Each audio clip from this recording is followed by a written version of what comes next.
အားလုံးပဲမင်္ဂလာပါကျွန်တော်ကတော့တက်ချက်ကဆွဲပါကျွန်တော်အခုဒီဗီဒီယိုမှာကျွန်တော်10လိမ့်မကျော်တဲ့ဈေးတွေကဖုန်းလုံးကိုရွေးခိုင်းမယ်ဆိုရင်ကျွန်တော်ကျင်းနဲ့ရွေးမိမဲ့ဖုန်းကို first impression လုပ်ပေးမှာပါဒါတော့ Tecno ကနေတင်မိတ်ဆက်လာတဲ့ Tecno Camon 40 Pro ဖုန်းပါ Tecno ကနေပြောမြန်မာနိုင်ငံစီကမှာ Tecno Camon 40ရဲ့ Tecno Camon 40 Pro ရဲ့ဆိုရဖုန်းတစ်မျိုးကိုမိတ်ဆက်ထားတယ်ကျွန်တော်အခုစနေပြတဲ့ဖုန်းကဒီ Tecno Camon 40 Pro ဖုန်းဒီဖုန်းရဲ့ဈေးနှုန်းကဝေချက်9,900နဲ့ရောင်းရမယ်ဆိုတော့ဒီ10လိမ့်မပြည့်ရဲ့ဈေးမှာ Tecno Camon 40 Pro ဖုန်းကသူ့ဈေးတန်းမှာတော်လေးကိုသဘောကျဖို့ကောင်းတဲ့ချက်တွေကိုထည့်ပေးထားတယ်ပထမဆုံးအနေနဲ့ကျွန်တော်ဒီ Tecno Camon 40 Pro ဖုန်းရဲ့ဒီဇိုင်းကိုစပြီးပြောမယ်ဒီဖုန်းကိုမြင်လိုက်တာနဲ့ Tecno Camon series မှတိတာအောင်နောက်ဘက်ကကင်မရာဒီဇိုင်းကိုတိတာအောင်လုပ်ပေးထားတယ်ပြီးတော့ကျွန်တော်မြင်မှာဆိုရင်ဒီ Tecno Camon 40ရဲ့နောက်ကျောဘက်ဒီဇိုင်းကတော်လေးကိုဗျာလှတယ်လို့ကျွန်တော်မြင်တယ်ဘာကြောင့်လဲဆိုရင်သူ့အယောင်ဆက်ထားတာစတော်လေးကို premium ဖြစ်တယ်Tecno ဘက်ကပြောထားဆိုတော့ဒီအယောင်ကဗျာဒီအယောင် combination ကပြောမှဆိုရင်တကယ် premium watch တွေရဲ့နာရီတိုင်ခွက်အယောင်ကို inspire ယူထားတယ်ဆိုတော့ပြောထားတယ်အခုအယောင်ဗျာကျွန်တော်ဒီကဲအပြင်မှာသုံးတဲ့အချိန်မှာတော်လေးကို settle ဖြစ်ပြီးတော့တော်လေးကိုဗျာလှတယ် premium ဖြစ်တဲ့အယောင်လို့ပြောလို့ရတယ်ပြီးတော့ဒီ Tecno Camon 40 Pro ဖုန်းကိုဗျာကင်ပြီးသုံးမယ်ဆိုလဲဒီဖုန်းကဗျာတော်လေးကိုကင်လို့စင်ပြဖုန်းတော့ပါတယ်ဒီကောင်ရဲ့အထူးကဗျာ 7.31mm ပဲရှိရဲအလေးချိန်ကလည်း 178 gram ဆိုတော့ဗျာတော်လေးကိုပေါ့ပါရှိရဲအဲ့ပြင်ကျွန်တော်ဒီ display ပြီးတော့ဘေးပေါက်နေရစဗျာကပ်လှုပ်ပေးရတဲ့အတွက်ကြောင့်ဒီကောင်ကိုကင်လာတာကတော်လေးကိုကင်လို့အဆင်ပြေတဲ့ခန်းလာမိုက်တယ်အဲ့ပြင် Tecno Camon 40 ဖုန်းမှာပါတယ်ဗျာဒီ original phone case အားစဗျာလုံးဝကျွန်တော်တခြားဖုန်းတွေမှာတွေ့ရလို့မျိုးဗျာဒီ silicone cover အကြည့်နဲ့ဈေးပေါ်တဲ့ပုံစံမျိုးမဟုတ်ဘဲနဲ့ဒီဖုန်းရောင်တန်းဗျာတော်လေးကို quality ကောင်းအောင်လုပ်ပေးထားအောင်ထည့်ပေးထားတယ်ပြောရရင်ဗျာဒီဖုန်းရဲ့ဈေးနှုန်းက10လိမ့်မပြည့်တဲ့ဖုန်းဒါပေမဲ့ဗျာကျွန်တော်ဒီကင်တုံးရတာရောပြီးတော့သူ့မှာပါတဲ့ accessory ရောဗျာတော်လေးကို premium ဖြစ်တယ်တော်လေးကိုကောင်းတဲ့ဖုန်းလို့ကျွန်တော်မြင်တယ်ပြီးတော့ဒီ Tecno Camon 40 Pro ဖုန်းမှာဗျာကျွန်တော်စမ်းပြီးလောက်ဆိုရင်ဒီဖုန်းမှာဗျာကျွန်တော်အရန်ကိုသဘောကျတဲ့ပိုင်းလေးတစ်ခုရှိတယ်အဲ့ဒါဘာလဲဆိုရင်ဒီ AI ပိုင်းအခု2025မှာဗျာဒီ AI တွေကအရန်ကိုဖုန်းတွေမှာအသုံးချလာပြီတကယ်လဲပါတဲ့ဖုန်းတွေများလာပြီဒါပေမဲ့ကျွန်တော်အမြင်မှာဒီ Tecno Camon 40 Pro ဖုန်းကလက်ရှိမြန်မာနိုင်ငံဈေးကွက်ထဲမှာ10သိန်းအောက်နဲ့ဝယ်လို့ရတဲ့ဖုန်းတွေထဲမှာလုံးဝ AI ဘက်မှာအကောင်းဆုံး feature အစုံဆုံးတုံးလို့အကောင်းဆုံးဖုန်းလို့တော့ပြောလို့ရတယ်။ဘာကြောင့်ကျွန်တော်လောက်ထိပြောရလဲဆိုရင်ဒီ Tecno Camon 40 series မှာ Tecno ကနေပြီးတော့ဒီ Ella ဆိုတဲ့ဗျာ AI ကိုစပြီးတော့ထည့်ပေးလိုက်တယ်။ဒီမှာထူးခြားတာတစ်ခုကပေါ့ဒီကျွန်တော်ဒီဖုန်းကိုစဖောက်ပြီးသုံးမယ်ဆိုရင်ပုံမှန်ဖုန်းတွေဗျာဒီကောင်ပုံမှန်ကျွန်တော်ဒီ Google ရဲ့ search screen ကိုပဲမြင်ရတယ်။တကယ်လို့ဗျာကိုယ့်ဖုန်း Google Backend မှာပါတဲ့ဖုန်းဆိုလည်းပုံမှန်ဒီဖုန်း manufacturer ရဲ့ဗျာ search screen ကိုပဲတုံးလို့ရတယ်။ဒါပေမဲ့ Tecno Camon 40 Pro ဖုန်းကဒီ Ella AI ကိုတုံးပြီးတော့ဒီ AI ကဗျာဘေးကနေပြီးတော့ကူပေးရတယ်ဥမာဖုန်းဟောင်းကနေ data ကိုကျွန်တော်ကူးကျင်တာမျိုးတွေပြီးတော့ဒီ network setting ပြင်တာမျိုးတွေဒါတွေအကုန်လုံးဗျာပုံမှန်တခြားဖုန်းတွေမှာတုံးရတဲ့ရိုးပုံမှန်ဒီပြင်းစရာကောင်းတဲ့ search screen မဟုတ်ဘဲနဲ့တကယ်ဗျာ interactive ဖြစ်နဲ့ဒီ AI ကနေပြီးတော့ကူပေးနိုင်တာကတကယ်ကိုမိုက်တယ်ဒါဗျာကျွန်တော်တိလောက်ဆိုရင်တခြားဒီ flagship level ဖုန်းတွေမှာတော့မပါတဲ့ feature တစ်ခုအဲ့ဒါကို Tecno ကနေပြီးတော့ဒီ Tecno Camon 40 series မှာထည့်ပေးထားတယ်ပြီးတော့ဒီ Tecno ရဲ့ Ella AI ကလည်းဗျာတော်လေးကိုတုံးရတာအဆင်ပြေရဲ့ဒီ Ella AI ကိုဗျာခိုင်းနိုင်တဲ့ feature တွေအကုန်လုံးကို screen တစ်ခုထဲမှာပဲအကုန်မေးနိုင်တယ်အကုန်သုံးနိုင်တယ်ဒါရဗျာကျွန်တော်ဒီ translate လုပ်ခိုင်းတာမျိုးပြီးတော့ဒီ AI generated portrait တွေထုတ်ပေးခိုင်းတာမျိုးတွေဒီ wallpaper တွေလုပ်ပေးခိုင်းတာမျိုးဒါမှမဟုတ်လည်းဗျာကျွန်တော်ဒီတင်ချပို့စာတွေကိုဓာတ်ပုံရိုက်ပြီးတော့ဒီ AI ကိုမေးပြီးတော့ဗျာအဖြေထုတ်ခိုင်းလို့ရတယ်ဘလောက်တော့ဖြစ်လာလဲဆိုရင်ဗျာကျွန်တော်ဒီပုံမှန်ကိုမေးချင်တဲ့မေးခွန်းတွေကိုဒီ Google ကိုမေးမဲ့စားTecno ရဲ့ Ella AI ကိုမေးလိုက်တာကပို့ပြီးတော့ထိရောက်တယ်ပို့ပြီးတော့ဗျာအဖြေကိုကောင်းကောင်းထုတ်ပေးနိုင်တယ်ဒီလိုမျိုး Tecno ရဲ့ Ella AI ကဗျာပြောမယ်ဆိုရင်ဒီ Google Assistant တို့ဒီ Google Gemini တို့ထက်မှာဖုန်းမှာဗျာလုံးဝ integrated ပါပြီးသားဆိုတော့တုံးရတာပိုအဆင်ပြေတယ်အခုကျွန်တော်ပြောရဗျာဒီ Ella ဆိုတဲ့ AI အသစ်ပြေ Tecno ကနေပြီးတော့ Camon 40 Pro ဖုန်းမှာနောက်ထပ် AI feature ကိုလည်းထည့်ပေးထားတယ်အဲ့ဒါပါလဲဆိုရင်ကျွန်တော်ဒီထုံးစံတိုင်းဓာတ်ပုံတွေမှာဗျာမလိုချင်တဲ့ object တွေကိုဖယ်ခိုင်းနိုင်တဲ့ AI Eraser 2.0ကိုထည့်ပေးထားတယ်အဲ့ဒါပိုမိုက်တဲ့ feature တစ်ခုကကျွန်တော်ဒီဓာတ်ပုံရိုက်လိုက်တဲ့အချိန်မှာဗျာတချို့ချိန်တွေမှာဟိုခေါင်းပြတ်တာမျိုးတချို့နေရာလေးပြတ်တာမျိုးရှိရဲအဲ့ဒါကိုဗျာ AI ကနေပြီးတော့ဒီ generative face ပုံစံမျိုးထပ်ဖြည့်ခိုင်းလို့ရတယ် AI extender ဆိုတာလည်းတုံးလို့ရတယ်ပြီးတော့ခုနကျွန်တော်ပြောပါရတဲ့ဒီ AI generated portrait feature ကိုလည်းဒီ Tecno Camon 40 Pro ဖုန်းမှာတုံးလို့ရမယ်ဒီလိုမျိုးဓာတ်ပုံနဲ့ဆိုင်တဲ့ AI feature ရဲ့ပြင်ဒီ Tecno ကနေပြီးတော့ဖုန်းပြောမယ်ဆိုရင်တော့မှ competitive တဲ့ဘာသာစကားတွေကိုဘာသာပြန်ပေးနိုင်တယ်ပြီးတော့ဒီဘာသာပြန်တဲ့ဟာကို translation ထုတ်ပေးနိုင်တဲ့ AI call assistant လည်းပါလာတယ်အဲ့ပြင်ပြန်ခုနောက်ပိုင်းခက်စားလာတဲ့ဒီ social media post တွေပြီးတော့တခြားဒီ email တွေကိုကူရေးပေးနိုင်တဲ့ဒီ AI writing လိုမျိုး feature တွေပြီးတော့စားစံတိုင်းလိုဗျာဓာတ်ပုံရိုက်ပြီးတော့ AI နဲ့ပြီးတော့ document တွေနဲ့ဒီ PDF file ပြောင်းပေးတာမျိုးအဲ့လို feature တွေကိုဒီ Tecno Camon 40 Pro ဖုန်းမှာလုံးဝဘေးကင်တုံးလို့ရတယ်နောက်ထပ်ကျွန်တော်သဘောကျတဲ့ချက်တစ်ခုကဗျာကျွန်တော်ဒီ screenshot ရိုက်လိုက်တဲ့အချိန်မှာကျွန်တော်အရေးကြီး information တွေဥမာအခုလိုမျိုးဗျာဒီ bank account information တွေတခြားဒီ phone number လိုမျိုး information တွေကို auto blur လုပ်ပေးနိုင်တဲ့ auto ဝါးပေးနိုင်တဲ့ဒီ AI auto blur feature လည်းထည့်ပေးထားတယ်ပြောရရင်အခုကျွန်တော်ပြောရတဲ့ဒီ AI feature တွေအကုန်လုံးကဗျာ flagship level ဖုန်းမှာပါတယ်ဆိုရင်တော်တော်လေးကိုမိုက်တယ်လို့ပြောလို့ရတယ်အဲ့ဒါကိုအခုလိုမျိုး widget setting မပြည့်တဲ့ Tecno Camon 40 Pro ဖုန်းမှာလုံးဝသုံးလို့ရတာကကျွန်တော်မြင်ပါဗျာခုနကျွန်တော်အစမှပြောလို့ပဲဒီဈေးထဲမှာလုံးဝ AI feature တွေကိုကောင်းကောင်းတုံးနေတယ်ဆိုရင် Techno Camon 40 Pro ဖုန်းကတကယ်ကိုဗျာကောင်းကောင်းကြီးကို recommend ပေးလို့ရတဲ့ဖုန်းတကယ်ကိုမိုက်တဲ့ဖုန်းလို့ကျွန်တော်မြင်တယ်အရင်ကောင်းတယ်ကျွန်တော်ဒီ personally ပေါ့ Techno ကိုဗျာဒီလောက်ထိမြန်မြန်ဆန်ဆန်တိုးတက်လာမယ်ပြီးတော့လူမျိုးဗျာတကယ်လက်တွေ့မှာတုံးဝင်တဲ့ AI feature တွေကိုဒီလိုမျိုးဈေးတန်းမှာထည့်ပေးနိုင်မယ်လို့တော့ဗျာကျွန်တော်အမှန်တမ်းပြောရင် expectation မရှိဘူးမမျှော်လင့်ထားဘူး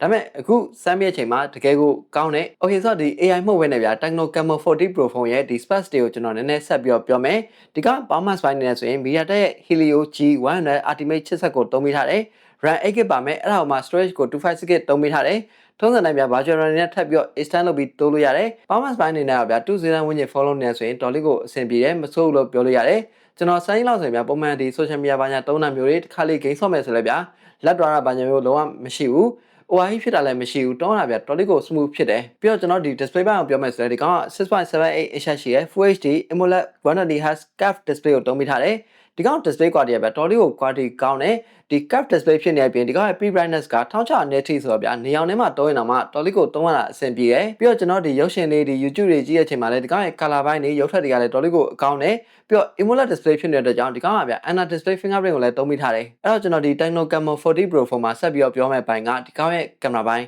မှန်တိုင်းပြောရရင်ဗျာဒီ Techno Camon 40 Pro ဖုန်းမှာကျွန်တော်သဘောကျတဲ့ဘိုင်းတွေကခုနကကျွန်တော်ပြောရတဲ့ဒီ AI ဘိုင်းပြင်ဒုတိယမြောက်သဘောကျဆုံးဘိုင်းကဒီကောင်ရဲ့ camera လို့ပြောလို့ရတယ်ဘာကြောင့်လဲဆိုရင် Techno ကနေပြီးတော့ Camon 40 Pro ဖုန်းမှာလုံးဝ camera ဘိုင်းကိုတိတ်ချအားစိုက်ထားတယ်ဘယ်လိုမျိုးအားစိုက်ထားလဲဆိုရင် Techno Camon 40 Pro ဖုန်းမှာဒီ back camera အတွက်ကို 50 megapixel Sony AYD 700C main camera ကိုသုံးပေးထားတယ်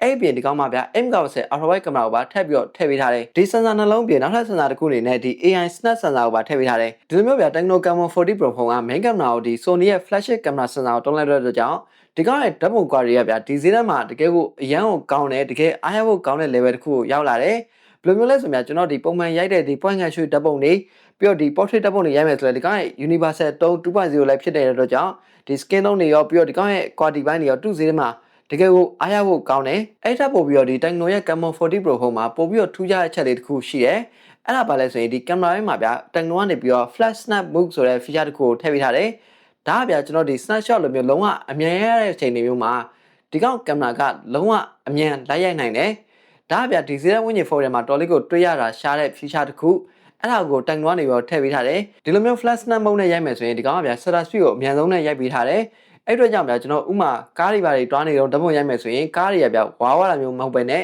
လုံးဝဗျာကြေတောက်ရှင်းနေအောင်ရိုက်ပေးနိုင်တာကတော်လေးကိုမိုက်တယ်ပြီးတော့ပုံမိုက်တာဗျာဒီ flash snap ဆိုတဲ့ feature ကို Techno ကနေပြီးတော့အမြန်လုံးဝသုံးလို့ရအောင်ဒီဖုန်းရဲ့ဘေးဘက်မှာ one tap button ဆိုပြီးတော့ cloud တစ်ခုပါထည့်ပေးထားတယ်ဒါဗျာကျွန်တော်ဒီ camera ထဲမှာဝင်နေတော့ဒီ one tap button နှိပ်လိုက်မယ်ဆိုရင်ဓာတ်ပုံရိုက်လို့ရမယ်ဒါမှမဟုတ်ဗျာကျွန်တော်ဒီဘာပဲသုံးနေဒီ one tap button ကို double click နှိပ်လိုက်တာနဲ့ကင်မရာရဲ့ဗျာဒီ flash snap mode ထဲရောက်သွားပြီးတော့ချက်ချင်းဓာတ်ပုံရိုက်လို့ရတာကတော်လေးကိုမိုက်တယ်ဒီ one tap button ကဗျာကျွန်တော်ဒီဓာတ်ပုံရိုက်လို့ရတဲ့အပြင်ဒီ button ကို long press နှိပ်ထားမယ်ဆိုရင်ခုနကျွန်တော်ပြောရတဲ့ Techno ရဲ့ LR-AI ကိုလည်းခေါ်ပြီးတော့ခိုင်းလို့ရတယ်တော်လေးကိုဗျာ functional ဖြစ်တဲ့ button လေးလို့ပြောလို့ရတယ်နောက်ထပ်ဒီ Techno Camon 40 Pro ဖုန်းရဲ့ selfie camera မှာဆိုလဲဒီကောင် 50 megapixel camera sensor ကိုမှ auto focus ကို solve လုပ်ပေးနိုင်တယ် selfie camera ကလည်းဗျာ2 series မှာတော်လေးကို quality ကောင်းတယ်လို့ပြောလို့ရတယ်အဲ့တော့ဒီ Techno Camon 40 Pro ဖုန်းရဲ့ specs တွေမှာဗာပြောဖို့ကြံမလဲဆိုရင် battery ဘိုင်းကိုလည်းနည်းပြောဖို့ကြံမယ်Techno Camon 40 Pro ဖုန်းရဲ့ battery က 9200 mAh battery ကိုထည့်ပေးထားတယ်ပြန်အားသွင်းမှဆိုရင်ဒီကောင် 45W fast charging ကို support လုပ်တယ် Techno ကနေပြီးတော့ဒီ battery ဘိုင်းမှာလည်းဒီ9နှစ်လောက်သုံးပြီးရင်တော့ battery health ကို 80% အထက်ကျန်မယ်လို့ဒီကောင်ကပြောထားတယ်အဓိပ္ပာယ်ကကျွန်တော်ဒီဖုန်းကိုသုံးမယ်ဆိုရင်ဒီလပေါင်း60လောက်ထိကို smooth ဖြစ်နဲ့ပုံမှန်တိုင်းသုံးလို့ရမယ်အခုကျွန်တော်ပြောပါရဗျာဒီ specs တွေ feature တွေပြင် Techno Camon 40 Pro ဖုန်းက IP68 IP69 dust and water resistant rating ကိုလည်း support လုပ်ပေးထားတယ်အထိပ္ပယ်ဗျာကျွန်တော်ဒီဖုန်းကဗျာရေဆိုးတန်းကိုကောင်းကောင်းခံနိုင်ရရှိတယ်အဲ့ပြင်တိုင်နွားနေပြီးတော့ဒီဖုန်းကဗျာရေအောက်ထဲမှာပါယူသွားပြီးတော့ဓာတ်ပုံရိုက်လို့ရမယ်လို့ပြောထားတယ်ဆိုတော့ရေဆိုးခံနိုင်တဲ့ဘက်မှာလည်းဒီဖုန်းကလုံးဝအားနည်းချက်မရှိဘူးတကယ်ကိုအားရဖို့ကောင်းတယ်ပြီးတော့ဒီဖုန်းကဗျာအကျန်းခံနိုင်တဲ့ဘက်မှာလည်းဒီကောင်ရဲ့ display ဘက်မှာ Corning Gorilla Glass 7i protection ကိုတုံးပေးထားတယ်အဲ့ပြင် SGS certification ကိုလည်းရထားတဲ့အတွက်ကြောင့်ပြောကြတဲ့ကိုလည်းကောင်းကောင်းခံနိုင်ရရှိတယ်ပြောရင်ဗျာဒီ Techno Camon 40 Pro ဖုန်းကရေဆိုးခံနိုင်လို့မျိုးအကျန်းလဲတော်လေးကိုခံနိုင်တဲ့ဖုန်းလို့ပြောလို့ရတယ်နောက်ပြီးတော့ကျွန်တော်ဒီ Techno Camon 40 Pro ဖုန်းမှာမပြောရတဲ့ဘိုင်းကဗျာဒီကောင်ရဲ့ audio ဘိုင်းaudio ဘိုင်းမှာဆိုလဲဒီကောင် Dolby Atmos ကို support လုပ်တဲ့ stereo speaker ကိုတုံးပေးထားတယ်ဒီကောင် audio download ကလည်း2.0မှာဆိုရင်တော်လေးကို quality ကောင်းတယ်အဲ့ပြင်ဒီ IR Blaster ဘာညာအစအကုန်ထည့်ပေးထားတယ်နောက်ဆုံးကျွန်တော်ဒီထူးခြားသဘောကျမိတဲ့ဘိုင်းကဒီ Techno Camon 40 Pro ဖုန်းမှာတုံးထားတဲ့ software ဘိုင်းဒီ Techno Camon 40 Pro ဖုန်းကဗျာ Android 15ကိုအခြေခံထားတဲ့ iOS 15ကိုသုံးပေးထားတယ်ပြောရရင်ဗျာဒီ iOS 15ကိုကျွန်တော်ဒီ Techno Camon 40 Pro ဖုန်းမှာမှစပြီးတော့သုံးမှုတာအရင်တော့ဗျာဒီ iOS တွေကိုကျွန်တော်တိတ်ပြီးတော့အားမရခဲ့ဘူးဒါပေမဲ့ အခု iOS 15မှာတော်တော်လေးကို upgrade တွေလုပ်ပေးထားတယ်ပြောရင်ဗျာ feature ပိုင်းတွေမှာလည်းတော့တော်တော်လေးကိုအဆင်ပြေတယ်အဲ့ပြင် user interface ကလည်းဗျာအရင်ထက်ဆိုင်တော်တော်လေးကို upgrade ဖြစ်လာတယ်ပြီးတော့ဒီတခြား phone တွေလိုမျိုးဗျာ notification ဘာညာနောက်ကျတာမျိုးလည်းဒီဖုန်းမှာလုံးဝမရှိဘူးတော့ရတာဗျာတော်လေးကိုအဆင်ပြေတယ်တော်ကိုဗျာအရင်ထက်တိတတာကိုဗျာပို့ပြီးတော့ smooth ဖြစ်လာတာကတကယ်ကိုသိတာတယ် okay ဆိုတော့ကျွန်တော်ပြောရလဲနည်းနည်းလေးများပါပြီအခုကျွန်တော်ပြောရတဲ့ဖုန်းက Tecno ကနေတင်မိတ်ဆက်ထားတဲ့ Tecno Camon 40 Pro ဖုန်းမှာဒီဖုန်းရဲ့ဈေးဗျာ9,9900ဆွဲဈေးမှာတော့ကျွန်တော်က